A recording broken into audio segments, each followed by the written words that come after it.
BC. Yes. And when you read something like that, outside of the dates and information, what do you glean from it? Oh, in this case, I would say it's a soap opera story. Yeah. About the father of Alexander the Great, Yeah. Philip II of Macedon. Uh-huh. And Diodorus Siculus is a fairly unintelligent writer, more an encyclopedist. Uh-huh. But all of a sudden, when it comes to the father of Alexander the Great, he is brilliant and wild and unbelievable. Apparently, Diodorus Siculus had access to sources that others didn't have in antiquity. Right. So he got the inside information. Well, we never know exactly. Is it really inside information? How much is made up? How much is sort of slightly inclination into propaganda? You don't know. Right.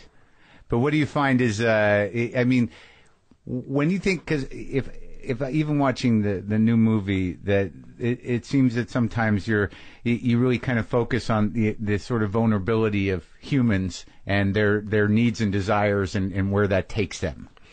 So when you look at something like a propagandist or somebody that's, perhaps, switching history around, what do you think creates that dynamic? Do you think he was working for the state, or do you think he was... No. It's history is always a question of perception. Uh-huh. So whenever you read history, any kind of history, it is always perception. Right. There's always a tendency, unbeknownst or beknownst to the writer. Right. And you have to read the historical context, and you have to read the mood of the time, and you have to understand the argument within the context of the time. Right. So then it becomes fascinating. Right. Because you have the whole world. You can look at the whole world of what's happening. You have the full context. You will never have the full context. That's an illusion. But you can get snippets of it. Well, when I was watching, lo and behold, the new documentary, it was not a good night for me. I enjoyed the movie, but I didn't sleep well. I had dreams of spiders for some reason. I don't know why, but I found myself terrified at the end of it, and that I should be doing something that's the odd thing at the end of that film, is that, like, I should be doing something to protect what? There's no way out, really.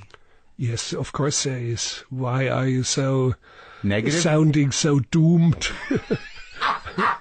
It's kind of weird. Is it? Yes, of course.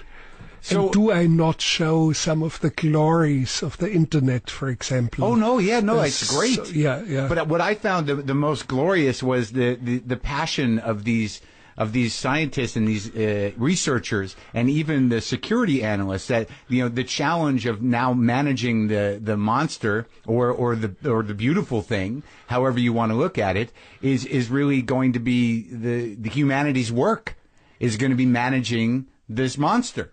You see, the internet is not good or evil. Right. Nor is electricity. Right. It doesn't have qualities beyond the technical qualities. Right. Although if we strap you onto an electric chair and execute you, you better recalibrate your opinion a few minutes before we do that. so yeah. Right. So in the hands of humans, this amazing force can go either way. Yeah, well, humans are good or evil. They are. And much worse so, much of the time they are very stupid. Mm-hmm. And there's a certain danger. Stupid and evil are not mutually exclusive in any way. Like a lot of the very classic stupid evil people that have done great damage in their stupidity. Sorry that I would like to tell you a dream, because Please. I hardly ever dream. When did it happen? Not long ago, but I dream maybe once in a year. Really? And I was running in a street in Mexico somehow, pursued by God knows what. And at an intersection, I bump into a donkey that has some sort of load packed on it, and I'm knocked down, and a priest picks me up and shakes me and screams at me, "Do you believe in the forces of evil? Do you renounce Satan himself?"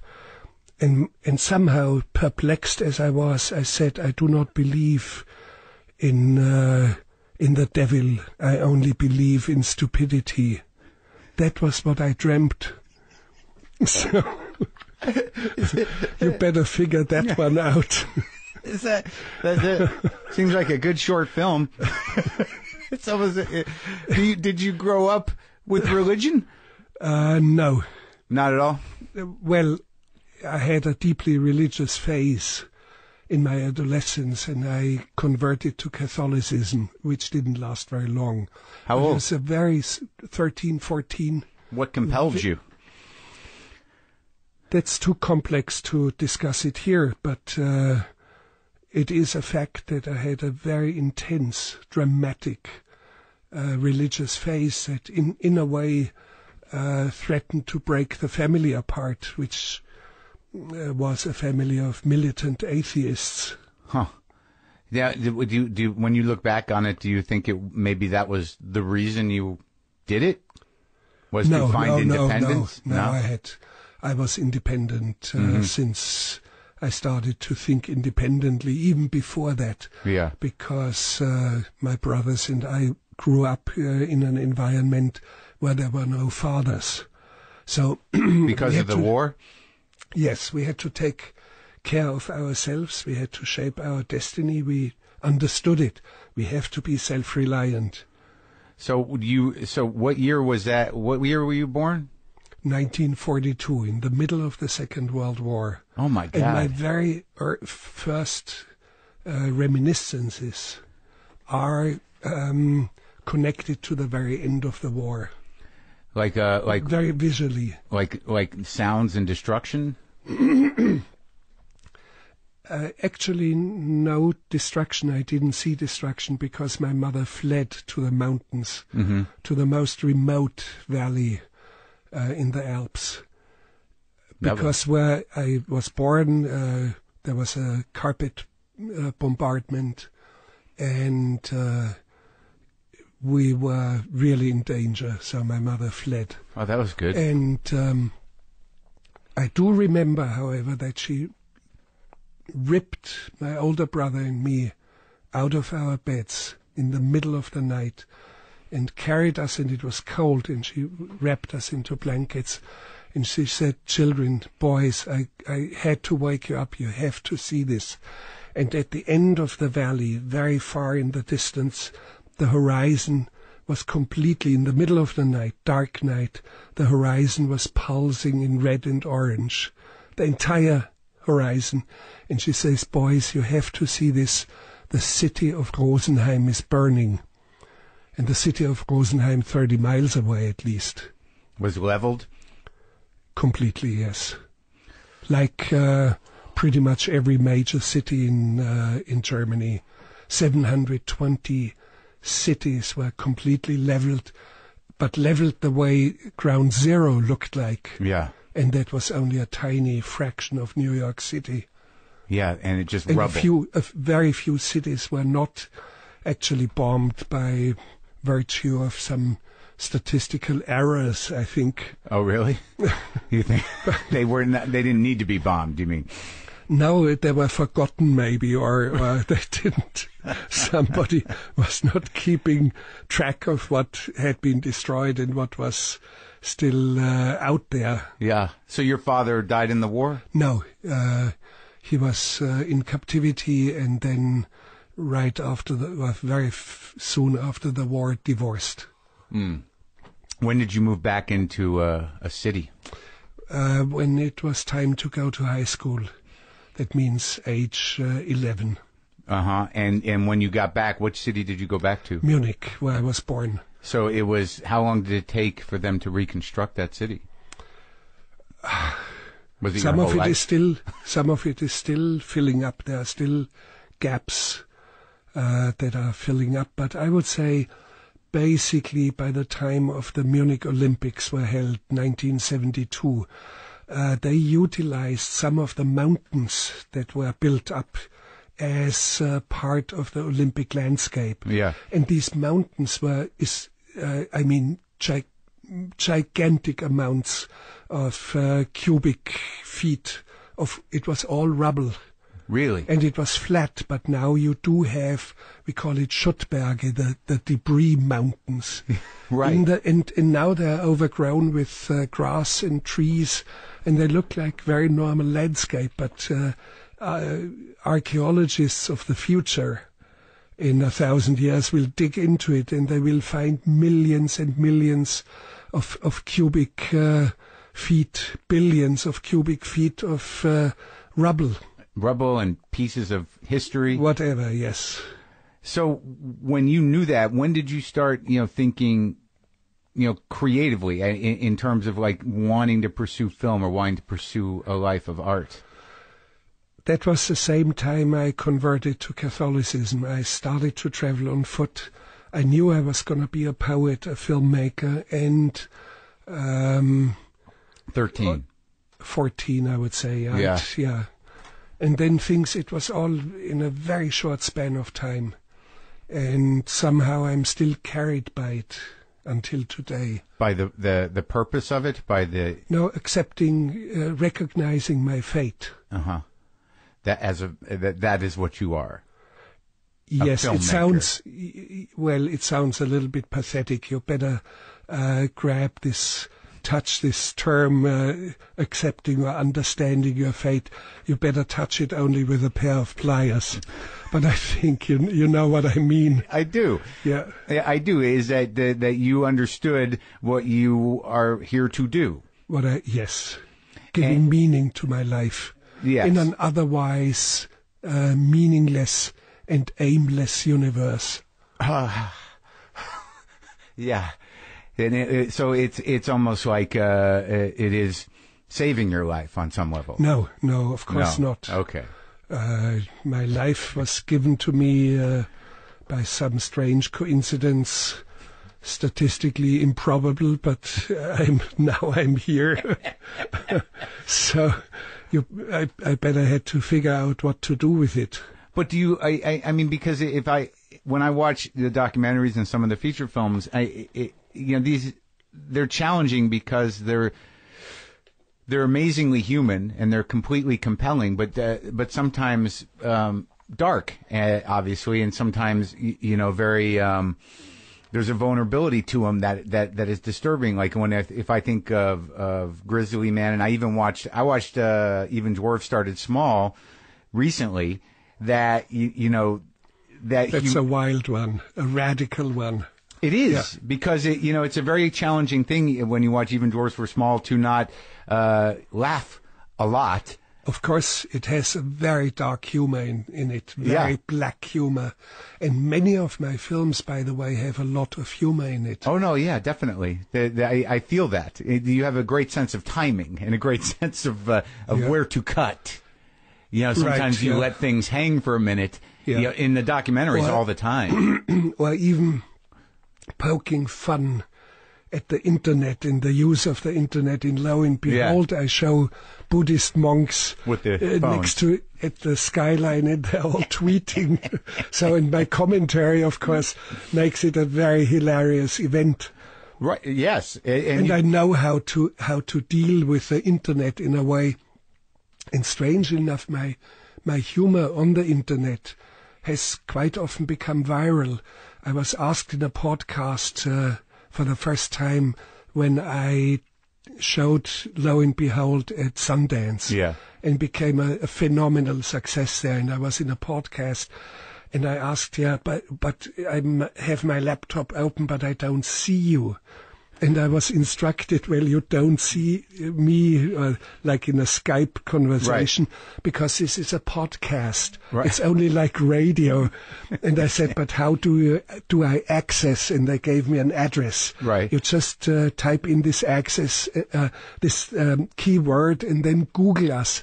And now comes this. Yeah. Of course, my kind of joke. Yeah. I asked, how for heaven's sake do I hack into Google? They were screaming. And so I think you understand my type of humor. No, I do. I've watched a lot of the movies, and I think that it sometimes it relieves a moment. There are moments in this that are humorous, but they're also powerful. You know, when you ask that guy if he loved his robot. I mean, yes, and he does. He does. Robot 8. He really loves Robot 8. They all love Robot 8. Yeah. It seems to be something that you explore, you know, a lot. That we're vulnerable, and sometimes life, you know, gets away from us in certain ways, and being human is fragile. Yeah. Right. And yet. What they are doing is a monumental achievement of human ingenuity. I know, but it's with certain dangers, of course. But it is a very momentous kind of revolution, as momentous as, for example, the introduction of fire. Yes. For early humans. Yes. Or as the introduction of electricity. That's a huge thing. Yes. It's much bigger than, let's say, printing books, yes. Gutenberg Bible and so on. Right. From then. It's much bigger than all this. And it's bigger than the discovery of America by Columbus. Yes. You see, and that's why the logbook that you find at UCLA, which actually did the very first server-to-server connection between UCLA and Stanford. And the very first message that was sent across should be log in. But they spelled L. Has L arrived? They asked via telephone. Yes, yep, L has arrived. Has the O arrived? Yep, O has arrived. When they typed in G, the computer crashed. So it's just low. Low, yes. And it's, as Leonard Kleinrock, the pioneer, tells us, this was a very auspicious sort of label all of a sudden. Low, like in Lo and Behold. Right. And they had no clue how momentous that moment was. And he knows it was more momentous.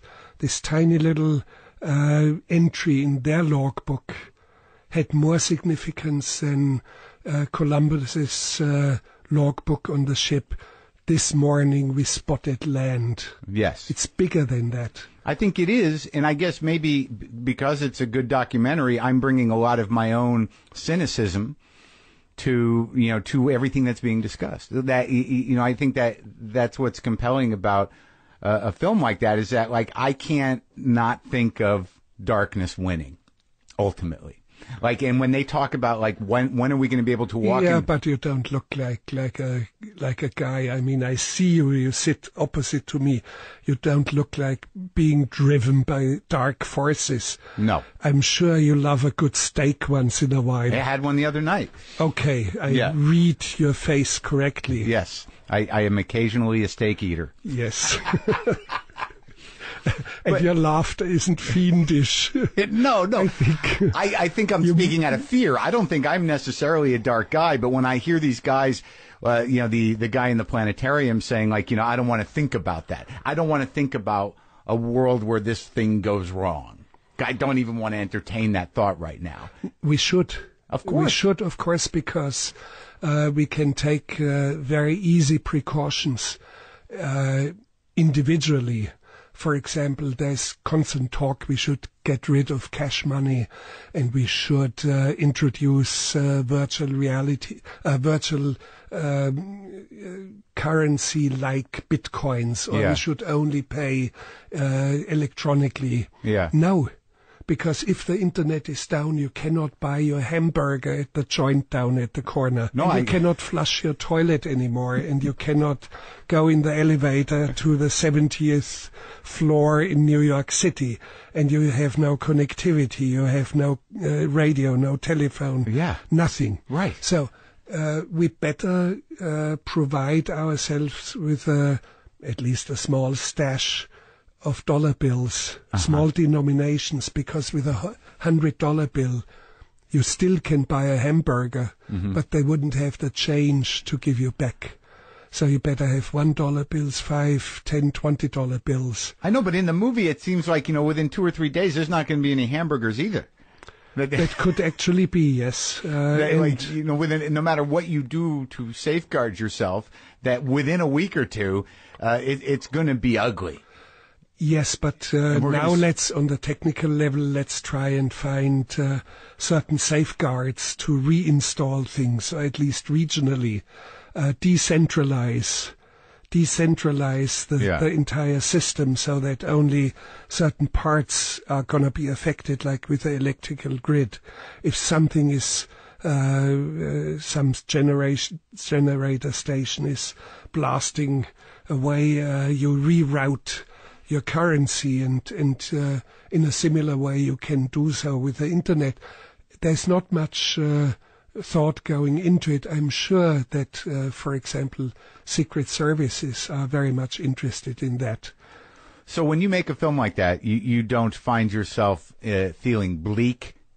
No, not at all. It's a phenomenal thing to look at it and to conceptualize and to see things that nobody has even predicted 15 years ago, and they're happening now. Do you believe? And they're changing our behavior, and they're changing our, let's say, at least the organization of technical civilizations. Yes. So the Amish couldn't care less. Right. But they have a very good survival rate if everything goes down, because they're self-reliant homestead farmers. Yes.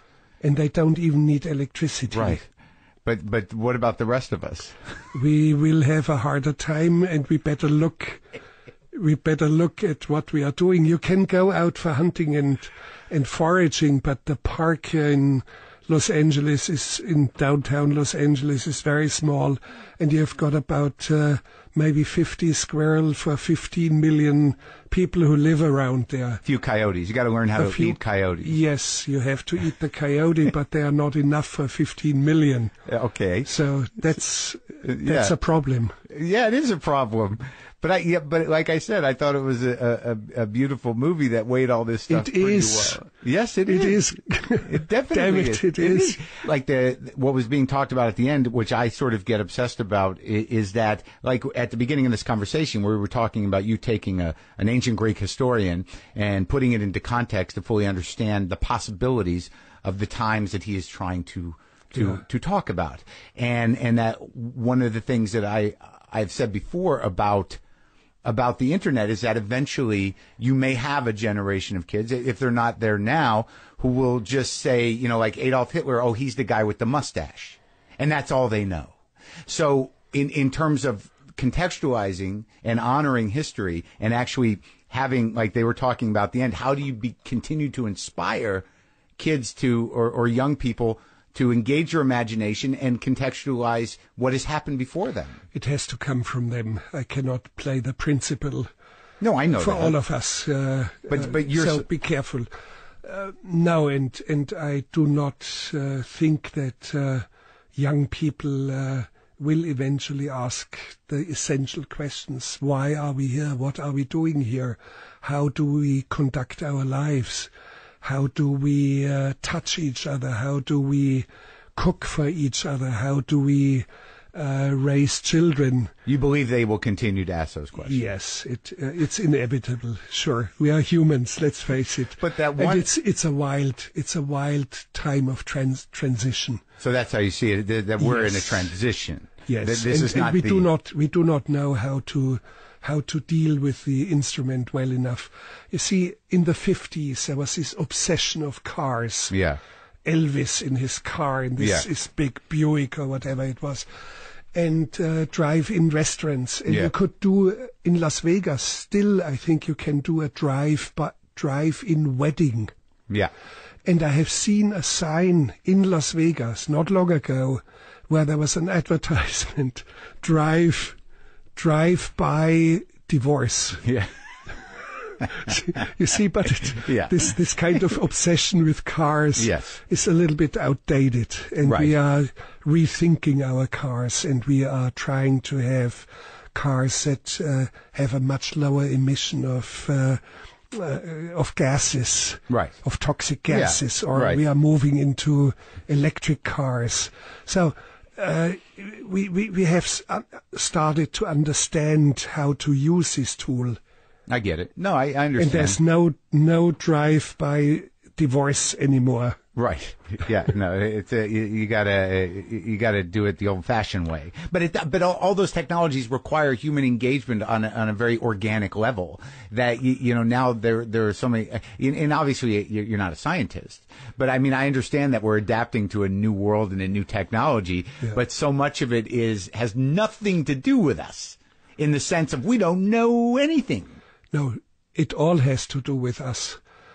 For example, GPS system has to do with fundamental insights into movement and time. Mm-hmm. Without the theory of relativity by Einstein, we could not have a GPS system.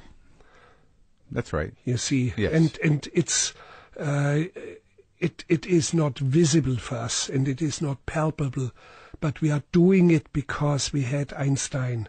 Yes. And when you pay your grocery at the cash register, you do not have to go into the mathematical principles that rule the cash register calculation machine. You don't need to do that. Yes. And yet it's a normal thing. You buy certain things and you pay a certain amount. Yeah. And it has been calculated. Yeah. How it was calculated is uninteresting now. Yes, that's true. Okay. It has disappeared. Okay. I mean, I agree with you. I just get nervous when, you have the darker elements that you explore. I thought the security analyst guy was great, the one that was not able to give you a lot of information. Yes. But I thought that was very fascinating that, that even securing what is happening, from another human being or maybe a group of human beings, you have to identify patterns. You have to live in this world, right, where patterns become suspect, and then track patterns. I thought that was all, very fascinating. It is, and of course, it comes right at the right time for discussion when everybody was into the thing of hacking, the Democratic Convention emails. Sure. Yes. And there were machinations against Bernie Sanders. And so, number one, it's not really clear whether it was any of the Russians who in the KGB or the modern form of the KGB would call himself Cozy Bear. Nor has the NSA or the CIA ever confirmed it. They keep ominously silent. At the same time, we should understand where the massive, monumental siphoning of knowledge, of technologies, of science, of details, secrets of manufacturings is taking place. Yeah. It's not an individual hacker. It's not the Russians. I mean, everybody does it. Sure. America certainly does it. But there's one player out there that siphons off trillions of dollars of worth, of values. Yeah. And they are still out there, and they are still doing it. Yeah. So you name the name. I don't know the name. I know it, and everybody knows it. Yeah. Name, horse, and rider. Just take a guess among the countries that is siphoning off. No, trillions of dollars? Trillions of dollars. Take a guess. China. You pronounce it in a beautiful way. We do not exactly know, but we should assume. So you may have come to a smart conclusion and ask the professional hackers. That guy was great in the movie. Mitnick. Yes, Kevin Mitnick. I love him. I love him too. And of course, I was asked, why do you expose him in the film and give him a platform? Hasn't he done damage? Actually, he hasn't done real damage because he never sold any of the goodies that he hacked. Yeah. He never did it for profit. He did it for trophies. I love that moment. And besides, we have to consider this man has spent 5 years in federal prison, 1 year in complete isolation. How old was he? Like 20?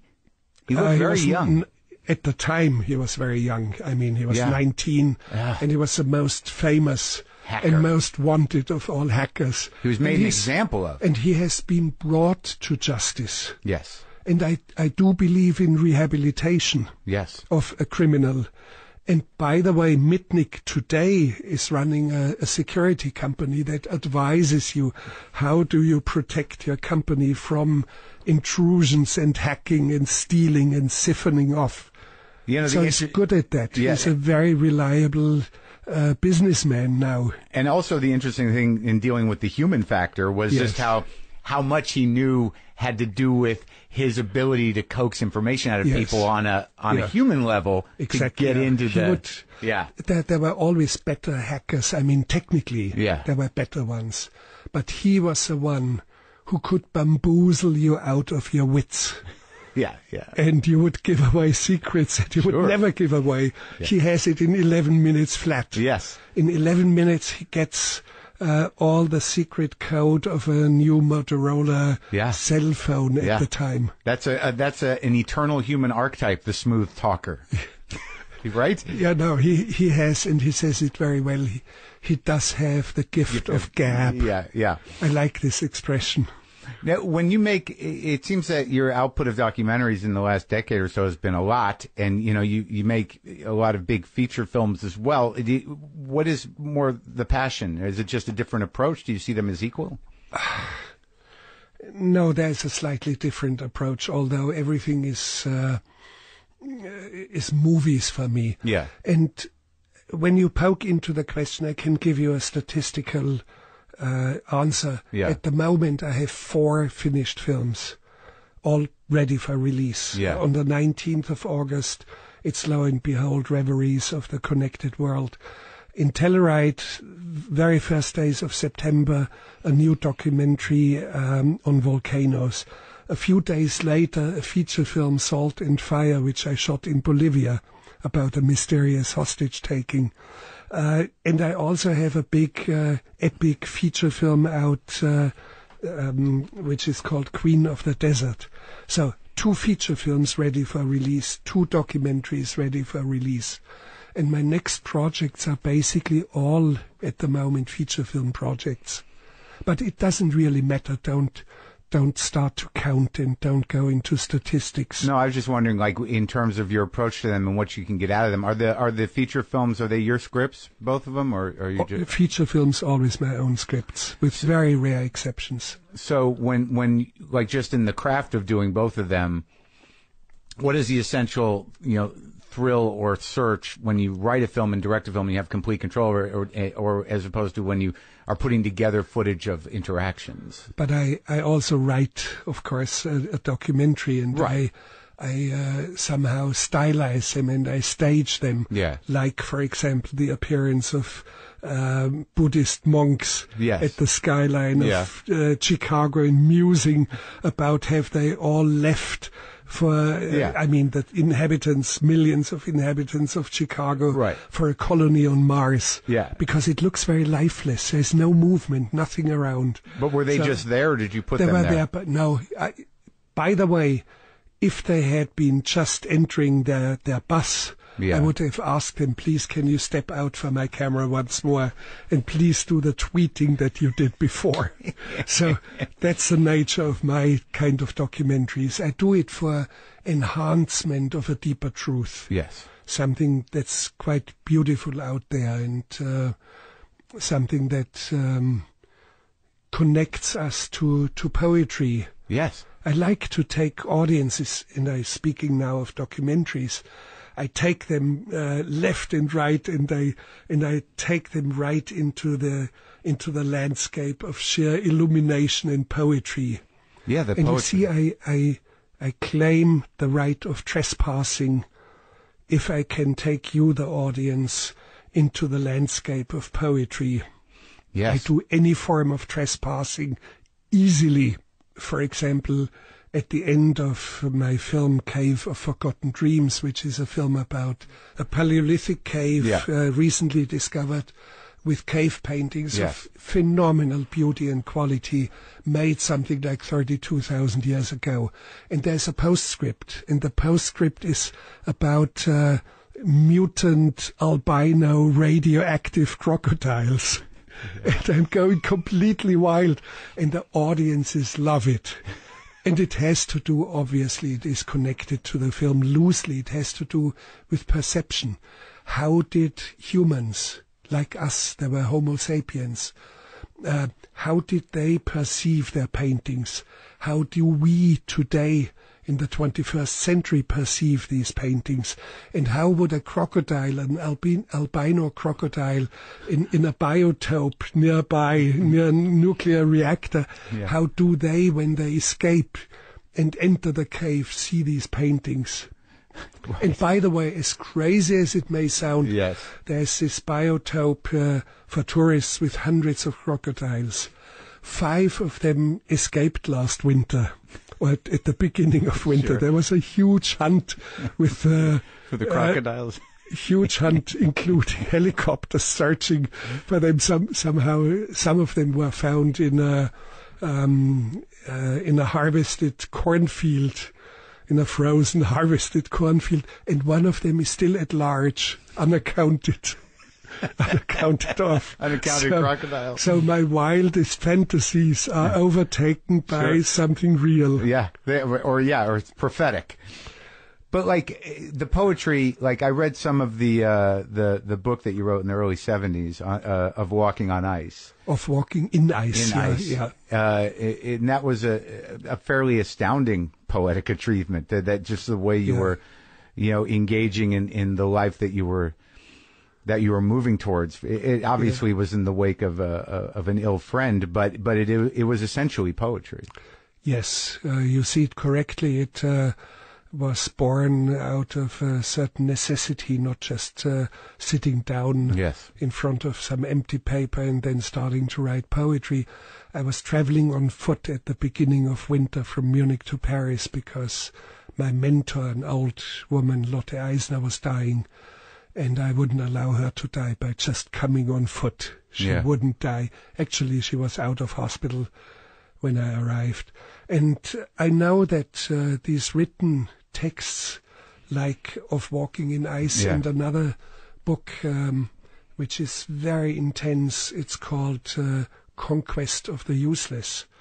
They will outlive my films. Yeah? Why do you think that?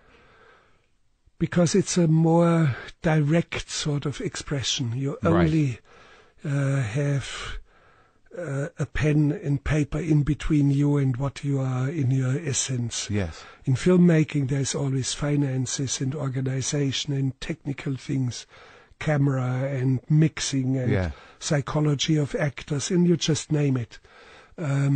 So there are many layers in between. Yeah. And besides, I think there's no one who writes prose as I do today. No, I think there's no one. True. And I say that probably in complete misjudgment. But so be it. Why don't you do more of it? I'm asking myself the same question, and some of my best friends tell me so. But I have too many things going on. As I said, I'm producing very fast nowadays, and I do things that I haven't done so much before. I'm acting, for example. Including as a real villain in Jack Reacher. Yeah. Do you like it? Yes, because I was good. Yeah. I was really good in it, and I was paid handsomely to be as frightening as it gets. And man, am I frightening. But did you always, I mean, you took a long time to act, having been working with actors forever. It comes easily to me now. Now, because, right? Yeah, sure. Why? Because you're not as self-conscious, or? No, I think it was always in me in a way, and I always understood actors on a very deep level until I actually understood much of the technical side. There's craft. Yeah. There's craft in it. Sure. And you can see it when I recently published Masterclass. There's a company that does masterclasses, and I watched just to see how the format functioned. I watched two actors, Dustin Hoffman and Kevin Spacey. Yeah. And Dustin Hoffman, more than anyone, speaks about craft. Yes. And very, very interesting. Yes. He's really good at explaining it. Yeah. And so you learned from him? No, because I saw it only very recently, okay. and I did all my acting before I had seen. Yeah. But very interesting. Now I want to watch it. It's worthwhile because it is more densely packed than any of the other masterclasses that are available out there. But with or without craft, having worked, for years with Kinski, who you were close with, and many other different actors, do you agree that some people just have a natural thing for it, right? I mean, there are some people that just belong in that profession. Yeah. But you should not forget that Kinski was, in a way, extremely into rehearsing in his early times. Yes. He would improve his pronunciation, his speech, his stage voice, his ductus of language. Uh-huh. I mean, he was fanatically rehearsing. Yeah. And he always denied it. No, I'm a genius fallen out of the skies, and nobody has ever been like this before. And he would, when you told him, Klaus, you were wonderful, you were great, he would scream, "No, I was not wonderful. I was not great. I was monumental. I was epochal." So that's his answer. And do not forget, for example, great icons in acting like Marilyn Monroe. Yes. It looks, when you look at Some Like It Hot, as if it came with complete ease. And she, when you look at her professional life, was fanatically rehearsing and training herself. Yes. She was a workhorse of great intensity. Yeah, and she worked with the method, right? Forget about the method. She only was declined after she was with the method. Yes. And Marlon Brando only declined after he had been with the method.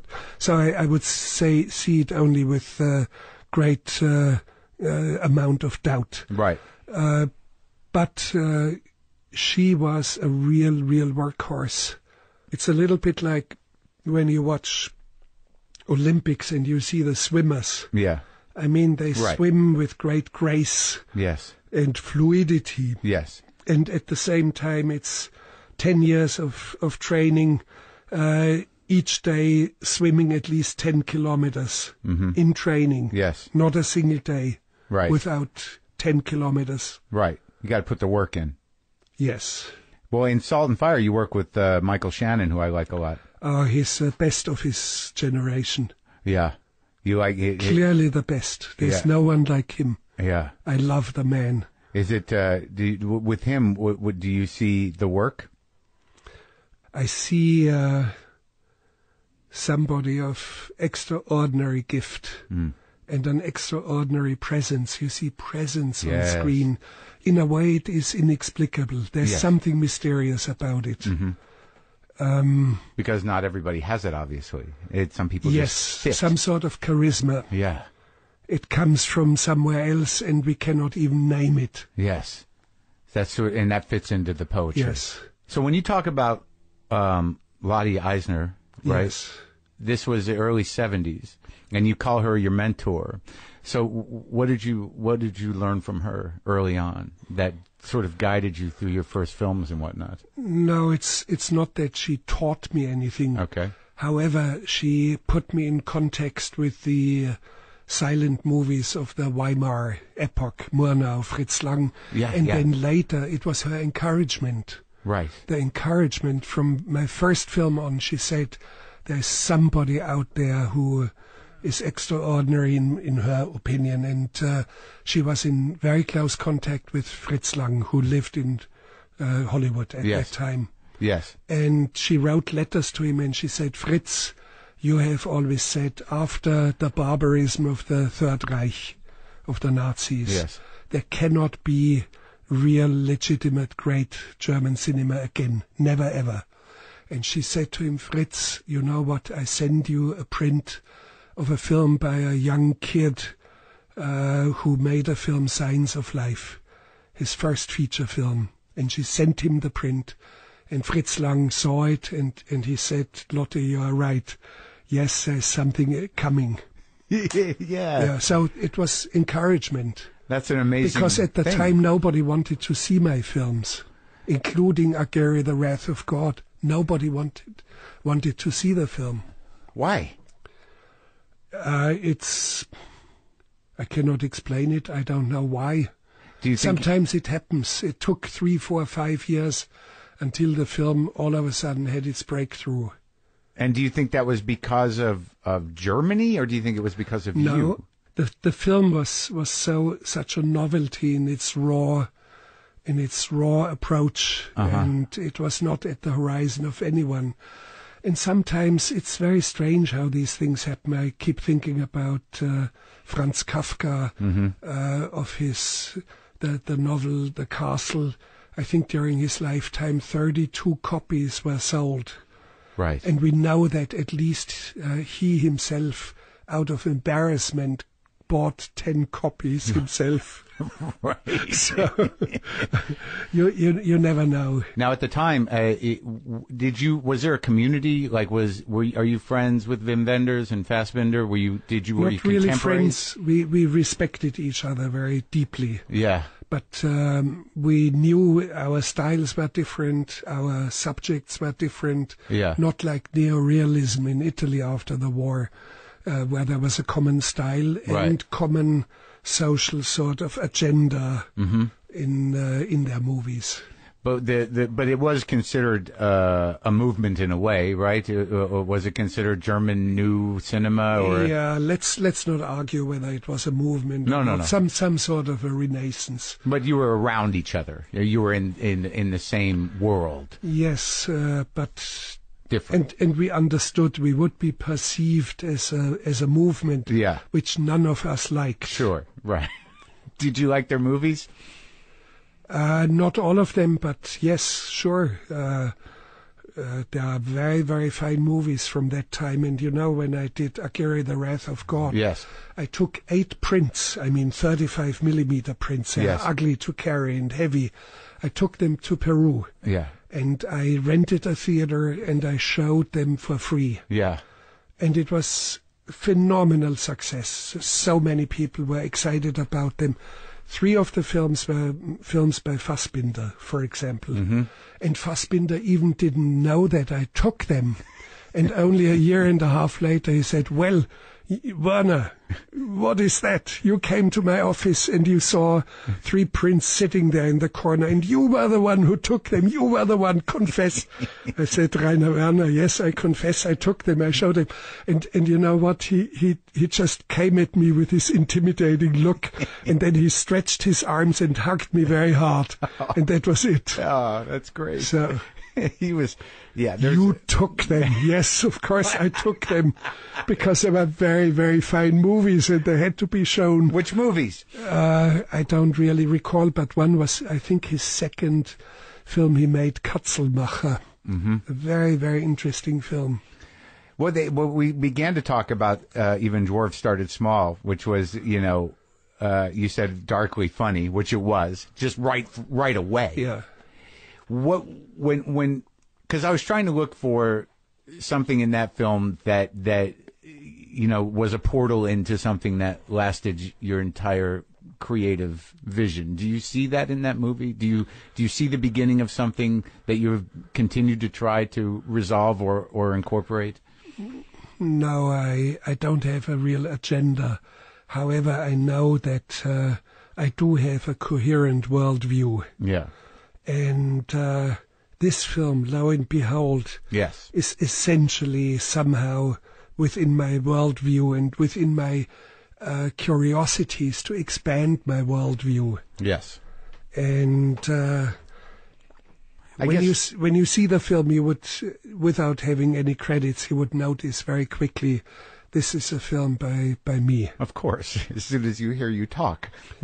and even if it were only in written captions, you would get the message. But I guess what I saw was that by using dwarves and by using little people, that there was a built-in vulnerability to what was essentially a fairly harrowing story.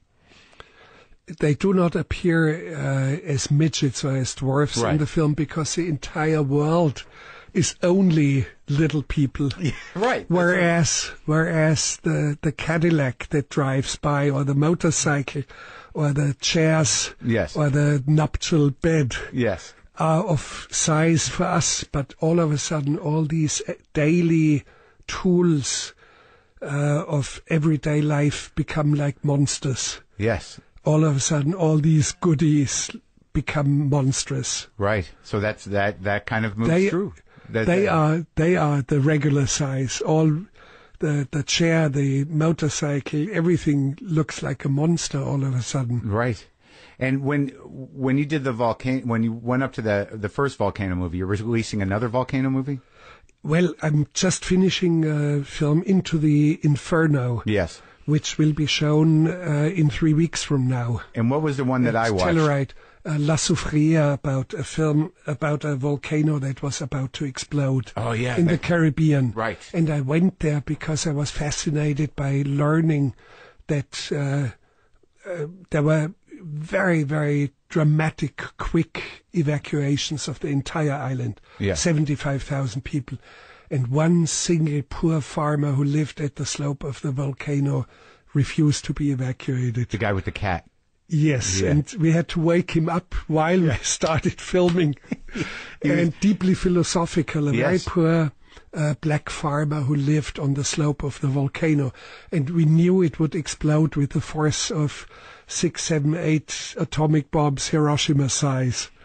But you knew you might be there for that too. In a way, yes, but I was somehow prudent. No, that was the only 1 or 2 times in my films, in my working life, I took some sort of blind lottery. Otherwise, I'm a very, very prudent, safety, security-oriented person. Yeah. And I can read the difficulties and I can read the dangers. Yes. Very, very well, better than others. However, the moment we were done filming, we would flee. Yeah. As fast and as far as we could. And we went up on the volcano a second time, but only because of a bizarre coincidence. One of the 2 cinematographers, Ed Lockman, a wonderful, great cinematographer in the industry, he lost his glasses. Right. Up on the volcano. Yeah. And I said, Edward, you are so helpless down there and we can't get you any glasses. You know what, I'm gonna return up there and I'm finding them. And I said, give me your camera. And he said, no, I'll come with you. And Schmidt-Reitwein, the other cinematographer, also came along. And once we had reached the summit, it was completely changed. It was plowed over and the fissure had opened miles deep and toxic gases protruding from it. So there was no way to find his glasses. But we kept on filming for a while and then fled again. And I got to ask you a couple questions before specific ones before I forget them.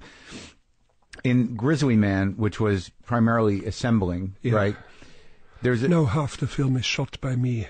Right, and then that's 50%. Right. And then you had a lot of his stuff. His Timothy Treadwell's footage, yes. There's a beat in there that I think changed, like that to me was one of the best moments in film for me, because and I think you must have been aware of it.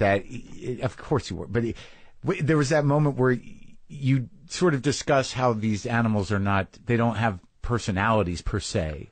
That they're wild animals, not anthropomorphic. Right, that was sort it. Of and then quickly qualities, and not the Disney World qualities. That's right. As being fluffy little creatures, right. That you can cuddle, right, and sing a song to them. Yeah, and then there was at some point, I think shortly after, where you cut to the face of the bear that probably killed him. Yes, and it was impossible as a viewer not to project evil. That because you had established that, you can't, and you knew it. I knew it logically. You can't anthropomorphize. But when I did see that bear's face, my brain could not. It wrestled with it. I'm like, But do not forget my commentary. In all the faces of all bears that I encountered, I do not see any sympathy. I do not see any. I don't remember exactly. There's only the monumental indifference.